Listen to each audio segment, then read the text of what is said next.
Olá, meus caros, de volta aí com o Direito Civil, né? Estamos fazendo aí as questões que envolvem a teoria geral do negócio jurídico. Aula passada eu fiz até a quinta, né? A gente estava falando sobre interpretação dos negócios jurídicos. Então a gente dá sequência aqui na sexta questão, né? Só voltar, acho que a sexta... ficou o número aqui equivocado, né? Eu fiz uma aqui, ficou como 6, mas enfim... Seria a sétima aqui, então, no caso, né? Vamos lá. Teoria geral, enfim. Em relação à interpretação do negócio jurídico, é correto afirmar que... Tá, então, em relação à interpretação, e aí só lembrando que no que tange a interpretação do negócio jurídico, tem todo esse quadrinho aqui que eu fiz, né? Olha só, o 112, né? Ou seja, eu vou buscar na declaração da vontade o quê? A vontade, desde que a vontade esteja... presente na declaração, né? Não estou pesando aí para nenhum dos lados, né? Negócio jurídico benéfico, renúncia, a interpretação é restritiva ou estrita, né? Então, acho que dá para a gente fazer a questãozinha. Vamos lá. É correto, hein? É correto afirmar que, letra A, quaisquer negócios jurídicos onerosos interpretam-se estritamente. Não. Negócios jurídicos gratuitos, né? Ou benéficos, né? É sinônimo, hein? Gratuito ou benéfico. Benéfico. Né? B de bola. Na vontade declarada, atender-se-á mais à intenção das partes do que à literalidade da linguagem. Vamos guardar essa daqui, né? Olha só. Na vontade declarada, ou seja, na declaração da vontade, tá certo?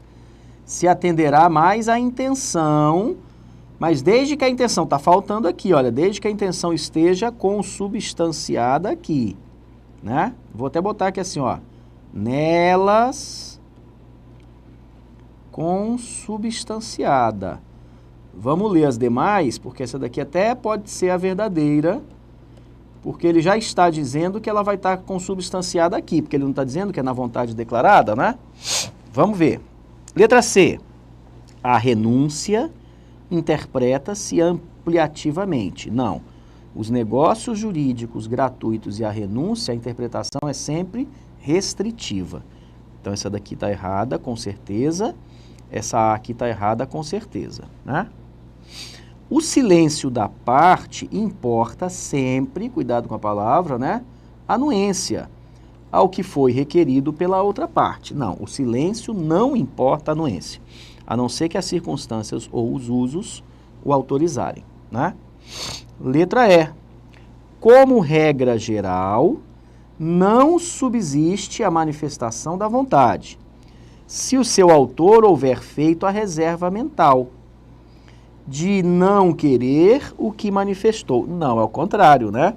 Regra geral, tiro não, olha, subsiste a manifestação da vontade, mesmo que o autor tenha feito a reserva mental, salvo se o destinatário sabia desta reserva mental, né? Então, essa daqui também não é. Então, ficou claro que na questão a FCC adotou a correta como a letra B, se bem que, né, faltou nelas consubstanciada, que vai estar presente aonde? Ele já está dizendo aqui, ó, na vontade declarada, né? Na vontade declarada, atender-se-á mais à intenção. Mas a intenção aonde? Olha só, na vontade declarada, tá certo? Do que a simples literalidade da linguagem. É o capcioso artigo, né, 112 do Código. Tá certo? Então, resposta correta, letra B de bola. Vamos lá, sétima então. TRT, nona região, analista judiciário. Em relação também, olha só, à interpretação do negócio jurídico, é correto afirmar que, letra A, como regra geral, não subsiste a manifestação da vontade se o seu autor houver feito a reserva mental de não querer o que manifestou. Peraí, deixa eu só voltar aqui que eu estou achando que é TRT nona região, TRT nona região. É a mesma questãozinha, né? Olha só, FCC 2013, só que elas estão embaralhadas aqui, né? Como regra geral, não subsiste a manifestação da vontade, a gente já viu que está errada. Quaisquer negócio jurídico oneroso interpreta-se estritamente, a gente já viu que está errada. Na vontade declarada, atender-se-á mais a intenção das partes do que a literalidade, essa aqui foi a correta, né? A renúncia interpreta-se restritivamente. O silêncio importa sempre a anuência? Não, também não, né? Então essa questãozinha é a mesma da outra. Letra C de casa aqui nessa próxima. Vamos lá. Tribunal de Justiça aí de Pernambuco, né? No que tange a invalidade do negócio jurídico, ele quer saber qual é a correta. Muito bem. É nulo o negócio jurídico simulado. Tá, olha só, vou trazer só um pouquinho para cá. A gente ainda não discutiu, e assim que a gente entrar numa questão mais sobre isso, a gente vai falar sobre os defeitos.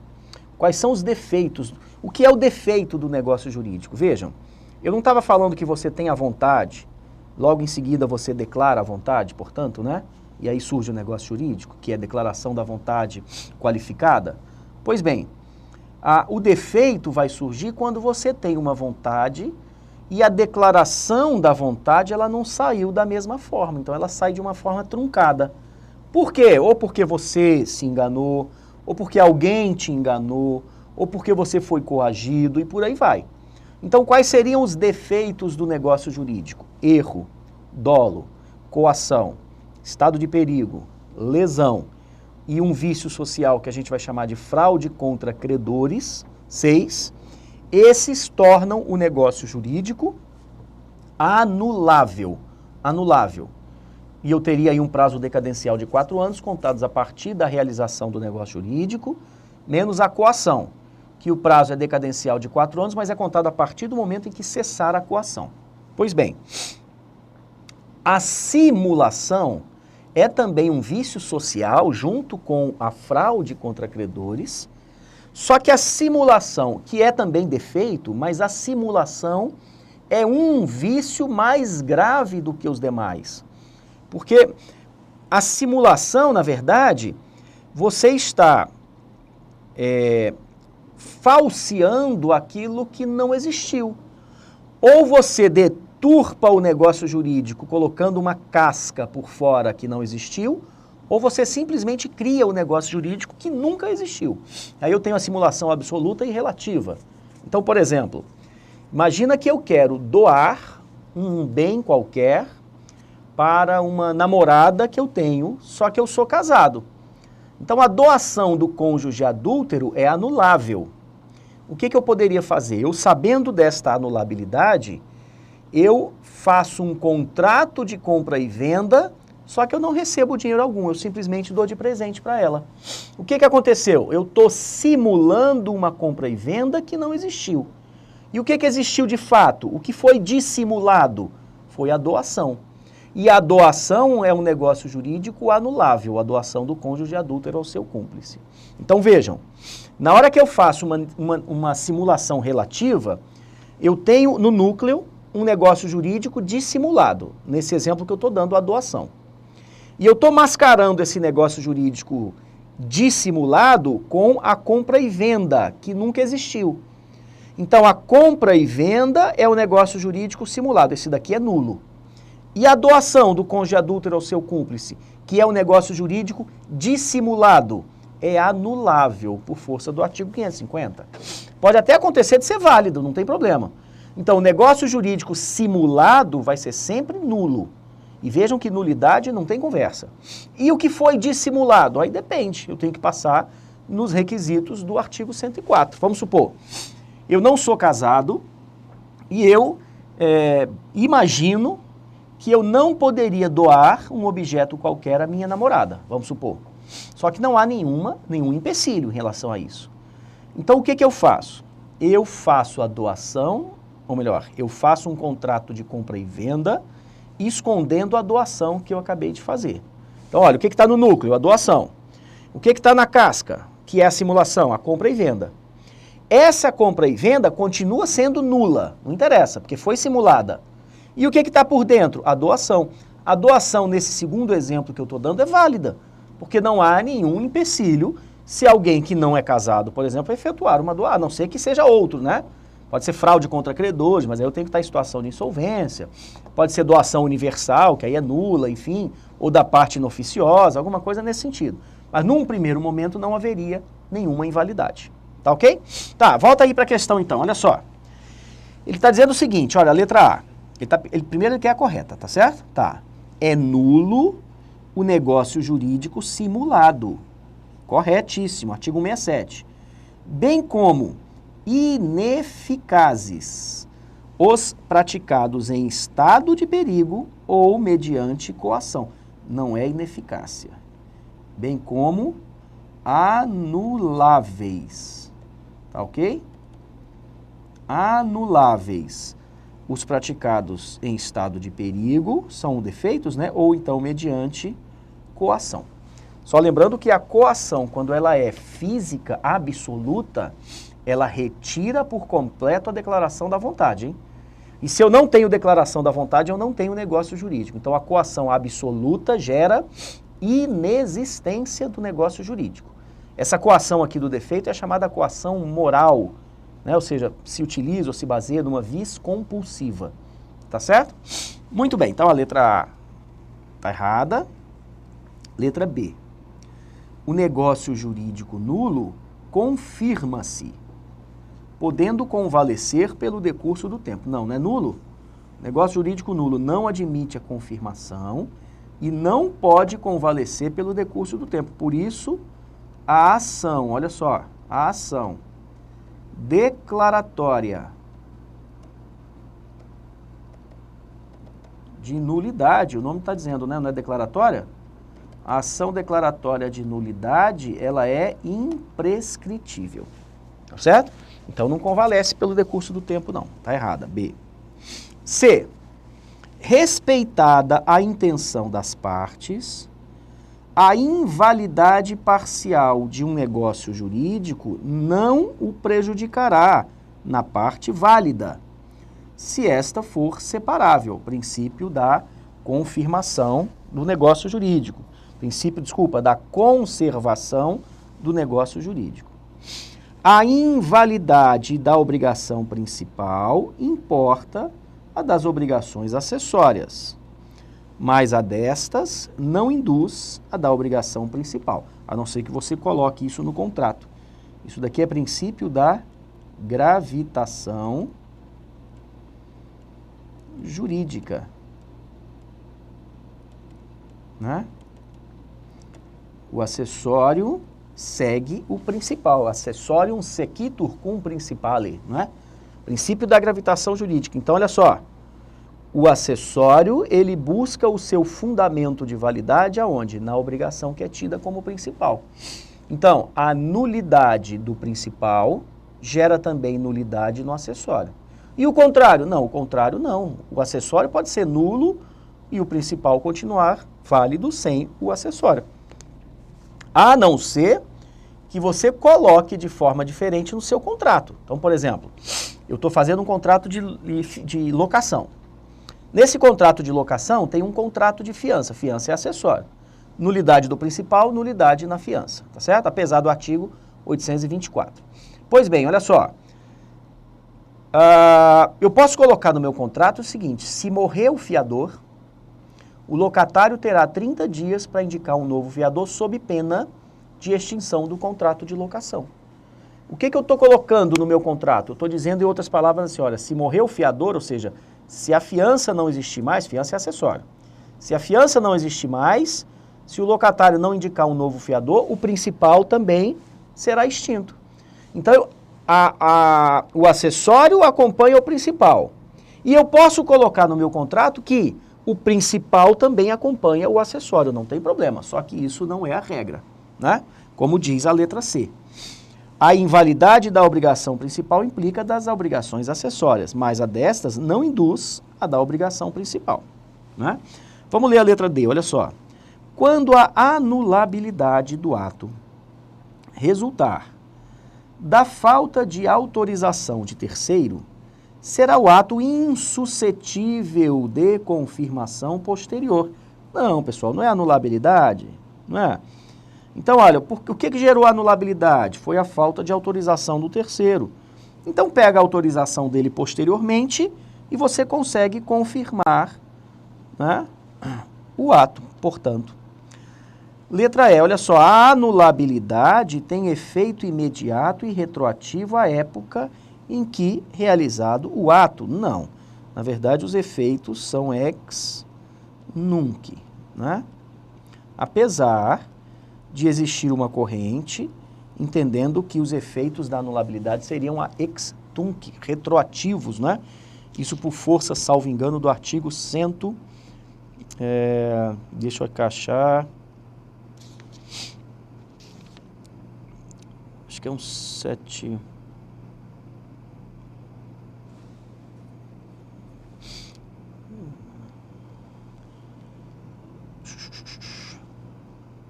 Ah, 182, pronto, achei aqui, olha só. Anulado o negócio jurídico, restituir-se-ão as partes ao estado em que antes dele se achavam. E não sendo isso possível, restituí-las, né, serão indenizadas com o equivalente. Então tem gente aí, não é uma corrente pequena, hein, que por força do 182 vem entendendo que os efeitos da anulabilidade também seriam retroativos. Não são. Dizer que as partes voltam ao status quo ante é porque se você anulou aquele contrato, então, por exemplo, a compra e venda foi anulada, você tem que devolver o preço e receber o objeto de volta. Então você deve voltar ou retornar ao status quo ante, quando isso for possível. Diferente da nulidade. A nulidade é como se aquele contrato nunca existisse. E vejam vocês, por que eu não defendo que a anulabilidade tenha também efeitos retroativos? Porque quando eu dou efeito retroativo à sentença que reconhece a nulidade ou anulabilidade, eu estou dizendo em outras palavras assim, olha, nulidade, aquele negócio jurídico nunca existiu, por isso é efeito retroativo, ele vai na origem. E se ele nunca existiu, todos os atos que derivaram deste negócio jurídico nulo são nulos também. Com a anulabilidade é diferente, todos os negócios jurídicos que derivam de um contrato anulável, eles permanecem válidos. Por isso eu não consigo fazer com que as partes voltem ao status quo ante e resolvo tudo em perdas e danos. Tá certo? Muito bem, então olha só, a anulabilidade tem efeito imediato e retroativo, a gente já viu que não, o que me dá então como resposta correta a letra C de casa. Respeitada a intenção das partes, a invalidade parcial de um negócio jurídico não o prejudicará na parte válida. Princípio da conservação, se eu conseguir separar. A invalidade da obrigação principal importa das acessórias, princípio da gravitação jurídico, embora a destas não induz, em regra, não é, da obrigação principal. Corretíssima, letra C de casa. Vamos lá, próxima questão. Tribunal de Justiça, uma prova para juiz, né? Tribunal de Justiça de Pernambuco. Invalidam os negócios jurídicos que lhes são subordinados às condições... Bom, então vamos lá com calma, olha só. Condição.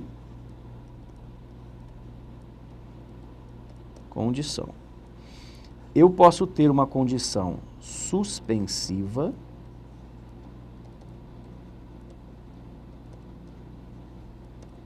certo? Ou posso ter uma condição resolutiva. A gente já viu que a condição suspensiva está suspendendo a eficácia do negócio jurídico, né? Ao seu implemento, né? Ao evento futuro incerto. E a condição resolutiva, por sua vez, o implemento dessa condição faz com que o negócio jurídico seja resolvido, seja extinto. Então, por exemplo, condição suspensiva. Eu lhe darei o carro se você passar no vestibular. Enquanto você não passar no vestibular, você não terá o carro. Condição resolutiva. Eu te empresto o meu carro desde já. Então, vejam que eu não estou mexendo nos efeitos. Ao contrário, já está tendo efeito. E se você passar no vestibular, você me devolve o automóvel. Você passando no vestibular resolve o empréstimo que eu fiz para você do carro. Condição resolutiva. Agora, olha só, raciocine antes da gente decorar qualquer coisa. O que acontece quando no meu contrato existe uma condição suspensiva impossível de acontecer, física ou juridicamente impossível? Se eu disser assim, olha, eu te darei o carro se você for a Marte, por exemplo. Eu lhe darei o carro quando? Nunca, porque você nunca vai a Marte, perceberam? Então a condição impossível, quando suspensiva, ela invalida o negócio jurídico por inteiro. Porque se eu estou dizendo que eu lhe darei o carro se você for a Marte, e a gente sabe que fisicamente essa condição é impossível, o contrato nunca vai ter efeito, porque você nunca vai a Marte. Agora, olha a diferença. Eu te empresto o meu carro e se você for a Marte, você me devolve. Coloquei uma condição resolutiva, fisicamente impossível. O que acontece com o meu contrato? Ele é todo inválido? Não. Eu te empresto o carro e se você for a Marte, você me devolve. Quando é que você vai a Marte? Nunca. Então você não vai me devolver. O implemento dessa condição nunca vai ocorrer, porque ela é fisicamente impossível. Então ela é tida como não escrita. Perceberam a diferença? A condição física ou juridicamente impossível, quando suspensiva, invalida todo o negócio jurídico. Quando resolutiva, ela é tida por não escrita. Tá certo? Ao invés de decorar, façam o seguinte, porque isso na hora da prova a gente se engana, a gente se enrola. Lembra de um exemplo, que fica mais simples, né? Peraí, te darei o carro se você for à Lua. Quando é que você vai à Lua? Nunca. Então nunca vou lhe dar o carro. Condição suspensiva, invalida todo o negócio jurídico se ela for física ou juridicamente impossível. E a resolutiva? A resolutiva ela é tida como não escrita. Eu te empresto o carro e se você for à Lua me devolve. Não vai devolver nunca. Tá certo? Então vamos lá, olha só. Invalidam os negócios jurídicos que lhes são subordinados. Condições impossíveis e as de não fazer coisa impossível quando resolutivas. Não. Quando suspensivas. Não é? Quando suspensivas. Aí estaria certo. Não é? Muito bem, olha só. As condições suspensivas quando juridicamente impossíveis, mas não as que forem apenas fisicamente impossíveis. Não, jurídica ou fisicamente impossíveis quando suspensivas. Então, essa daqui também está errada. Muito bem, olha só. Invalidam os negócios jurídicos, as condições ilícitas, mas não as de fazer coisa ilícita. Não, as ilícitas e as de fazer coisa ilícita. Porque nesse caso apenas a condição é inválida e não os negócios. Não, isso aí está no 123, né? Invalidam os negócios, as condições ilícitas ou de fazer coisa ilícita. D. As física ou juridicamente impossíveis, quando resolutivas, não, é quando suspensivas, né? Quando suspensivas. Invalidam os negócios jurídicos as condições incompreensíveis ou contraditórias, é verdade. Está aqui, olha. Artigo 123, inciso 3º, né? Invalidam os negócios jurídicos que lhes são subordinados as condições incompreensíveis ou contraditórias. Essa daqui, olha, letra C, né? Eu te darei um carro se você me der o mesmo carro. Condição contraditória, não faz o menor sentido, né? Invalida o negócio jurídico como um todo. Então, olha só, nona questão, letra E. Cuidado, hein, pessoal? E aqui eu repito mais uma vez. Essa ideia de invalidar o negócio jurídico, as físicas ou juridicamente impossíveis, se forem suspensivas ou resolutivas, etc., isso confunde na hora da prova. Então, não decorem, mas coloquem um exemplo na cabeça, porque fica tudo mais fácil, né? Como, por exemplo, essa história aí que eu contei de te darei o carro se for a Marte ou a Lua, etc., enfim. Vamos lá, próxima questãozinha. A cláusula contratual, né? A cláusula inserida no negócio jurídico, a cláusula que subordina o efeito do negócio jurídico oneroso ou gratuito a um evento futuro e incerto denomina-se. Então, olha só, logo de cara, olha só. Cláusula contratual que subordina o efeito do negócio jurídico, oneroso ou gratuito, aqui é só para confundir, porque está tudo certo, né? Há um evento futuro e incerto, logo de cara, olha só, termo não pode, né? Por que o termo não pode? Porque o termo ele é futuro e certo. Eu sei que ele vai acontecer. O contrato começa no dia 1º de janeiro, eu sei que esse dia vai chegar, né? A doutrina ela fala de um termo incerto. O termo subordina a eficácia do negócio jurídico a um evento futuro e certo. Mas a doutrina fala de um termo incerto que seria a morte. Ou seja, é certo, porque eu sei que ela vai acontecer, eu só não sei quando, né? Então o termo incerto é a própria morte. Muito bem, então o termo não é, porque o termo é um evento certo. Então aqui eu já vou tirar, olha só. Letra A, condição. Letra B, encargo. Letra C, termo inicial. Letra D, termo final. Letra E, modo. De cara, logo, eu já sei que o evento futuro e incerto é a condição. Né? Ainda tem mais, olha, que subordina o efeito, etc. Ainda posso colocar aqui ainda, olha. É uma condição suspensiva. Porque a resolutiva não está subordinando o efeito, né? Ela está, na verdade, resolvendo o contrato. Encargo ou modo é sinônimo, olha só, encargo ou modo é o chamado para que. Então, eu não estou mexendo na eficácia, né? Tanto que você já adquire o exercício, ou melhor, o direito e o seu próprio exercício. Eu lhe dou o terreno para que você faça a creche. Já dei o terreno, já. É diferente eu dizer, lhe darei o terreno se você construir a creche. Aí é condição, né? E termo inicial é o chamado termo a quo. E o termo final é o termo ad quem, né?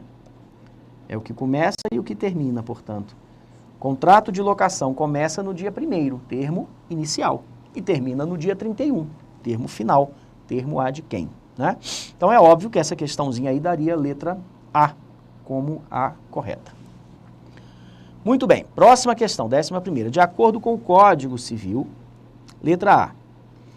O silêncio sempre importa anuência. Não, ao contrário, né? O silêncio importa anuência se as circunstâncias ou os usos o autorizarem.